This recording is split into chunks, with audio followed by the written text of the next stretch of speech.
Hello again, everyone. Edwin Learnard back once again. In this YouTube astrological segment, I'm going to be giving you my Scorpio June 2019 horoscope forecast, part 2 of 2. And yes, this does apply and pertain to the Sun, Moon, and Ascendant. Anyway, people, first thing up is as far as June goes, Venus will be in Gemini from the 9th until the 30th. So the 8th house is what will be emphasized and highlighted at this time. Could be a time where you value inquisitiveness, communication, dexterity, even versatility, variety. Perhaps it could be matters with someone prominent, a shared resources situation. It could be somebody that you're in an intimate or sexual relationship with. It could also be it could even be maybe tied into somehow making some, just anything, 8th house related, and even astrology as far as versatility and diversifying. Anything, and also too, this is about as well. This could be about a love of support for one's mental needs at this time. And if you're unattached at this time, Scorpio, you may connect with a Gemini, Sun, Moon, or Ascendant, or one that embodies Gemini traits.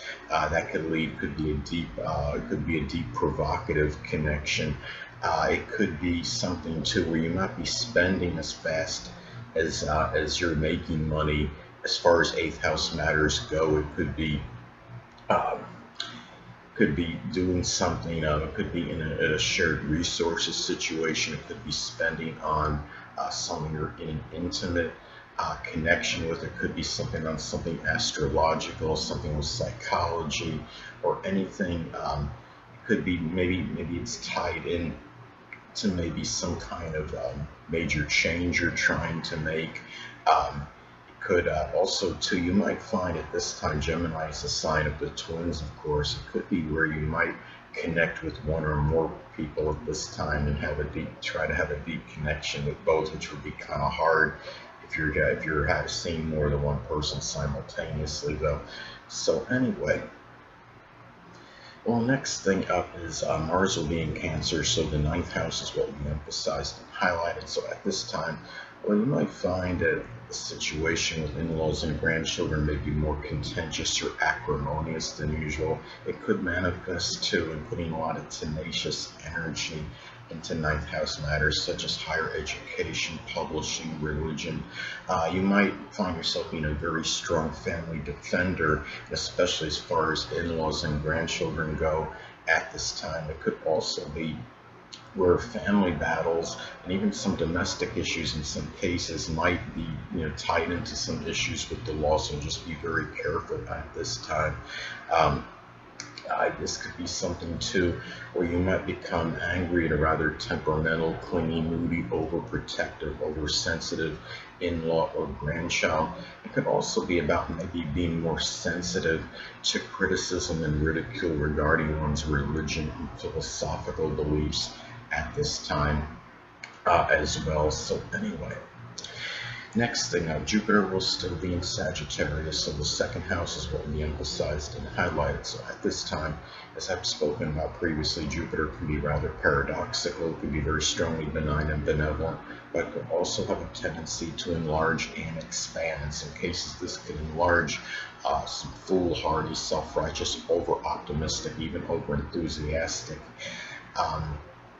energy, and it could be regarding as far as money you can make, perhaps your resources, or maybe even in terms of your self-worth and self-esteem, such as say if you're working out vigorously and you're trying to build your body up and taking on too much weight than you can handle and wind up maybe injuring yourself, thinking that the only way to do things, and wind up maybe doing something you're not supposed to and cause some kind of injury.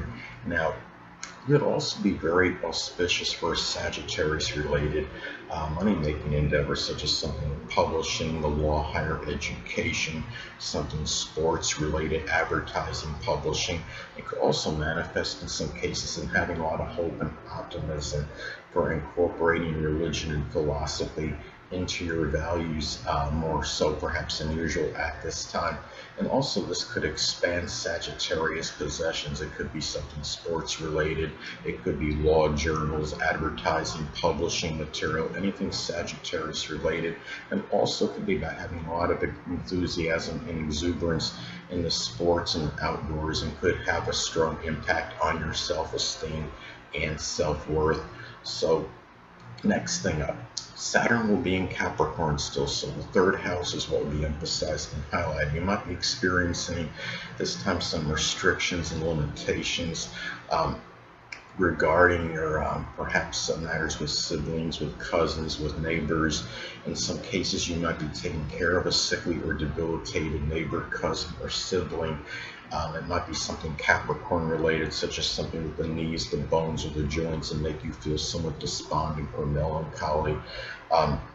It could be a time where you might be dealing with maybe mechanical issues, which might be impacting your transportation, your short journeys at this time, local transportation.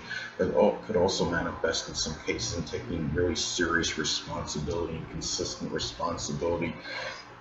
Perhaps the third house matters to your communications. It could be people you knew from your early education, and maybe responsibility to very orthodox, very conventional, consistent communications in general.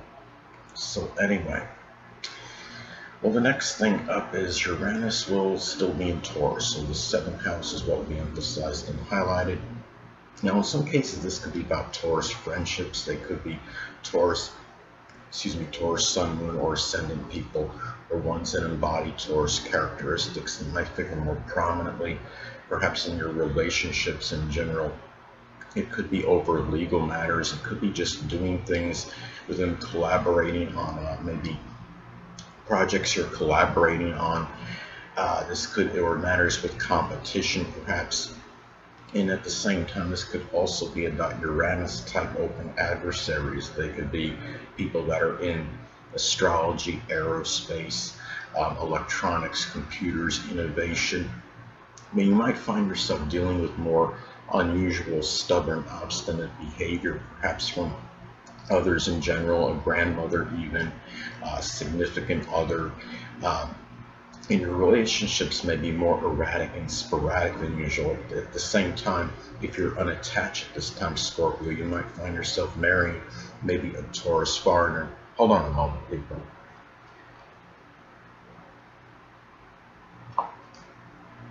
Sorry about that, I'm back, but anyway. So, and you might find yourself doing some negotiations over the internet at this time as well.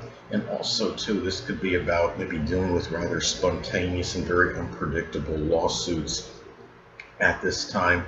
And anyway, well, the next thing up is Neptune will still be in Pisces, so the fifth house is what will be emphasized and highlighted at this time.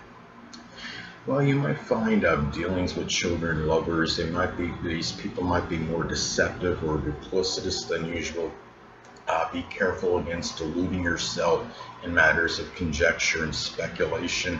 Sometimes this could be about dissolving in dissipation of personal popularity, but it could also manifest in idealism in connection with that. And a lot of that could be predicated and dependent on aspects as next to points in your chart. A good aspect, say, to Jupiter could actually be very positive, maybe for attaining greater personal popularity through your idealism.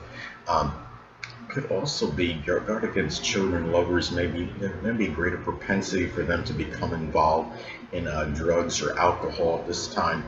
Fifth house matters in general may be more nebulous and unclear than usual, but on a positive note, you might find yourself doing something Neptune related as far as something connected with your amusement, your enjoyment, a hobby, such as something with the metaphysical, which includes astrology, chemistry, photography, something with illusion, such as learning magic tricks, doing something with video, with fantasy games.